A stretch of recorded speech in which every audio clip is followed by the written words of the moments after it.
Menohok. Ratu Wushu sentil timnas soal Rolex dari Prabowo. Protes dana pemain naturalisasi, takkah? Ratu Wushu Asia, Lin Swell-kwok, menilai hadiah jam tangan merek Rolex dari Presiden Prabowo Subianto kepada timnas Indonesia usai menekuk Cina dalam kualifikasi Piala Dunia 2026, Kamis, 5 Juni 2025, dengan skor 1-0, sebagai cerminan sisi kelam dunia olahraga. Lin Swell menyebut hadiah tersebut sebagai satu dari banyak keistimewaan yang hanya dinikmati oleh tim sepak bola Indonesia dan memperlihatkan kesenjangan perhatian pemerintah terhadap atlet dari cabang olahraga lain. Kesenjangan atlet.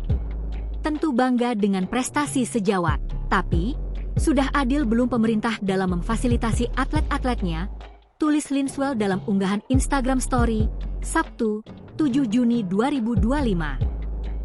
Menurut Lin Swell, perhatian pemerintah seharusnya merata kepada semua atlet berprestasi yang mengharumkan nama Indonesia. Sebab, masih banyak atlet yang meraih prestasi maksimal namun minim apresiasi.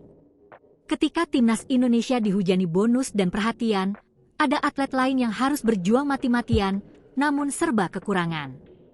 Boleh cek sendiri anggaran untuk masing-masing cabur tahun ini. Bola mendekati 200 miliar rupiah. Cabur lain, 10 miliar rupiah sampai 30 miliar rupiah. Jauh enggak? Merata tidak? Lanjutnya, ia mencontohkan atlet Wushu junior yang sedang mempersiapkan diri menuju Youth Olympic Games 2026. Mereka tidak mendapatkan perhatian layaknya timnas. Padahal, anak-anak itu mengorbankan waktu sekolah demi pelatnas, tapi malah dipulangkan via Zoom dengan alasan efisiensi anggaran dari Kementerian Pemuda dan Olahraga. Mereka dipulangkan. Dan karena ini program Kemenpora, PB tak punya daya untuk mempertahankan, tulisnya. Legenda Wushu ini menegaskan bahwa kritiknya ditujukan kepada pemerintah, bukan kepada individu tertentu. Ia menyuarakan keadilan untuk semua atlet Indonesia.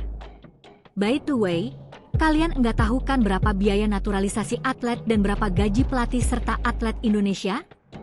Geril kesenjangan atlet, pungkasnya.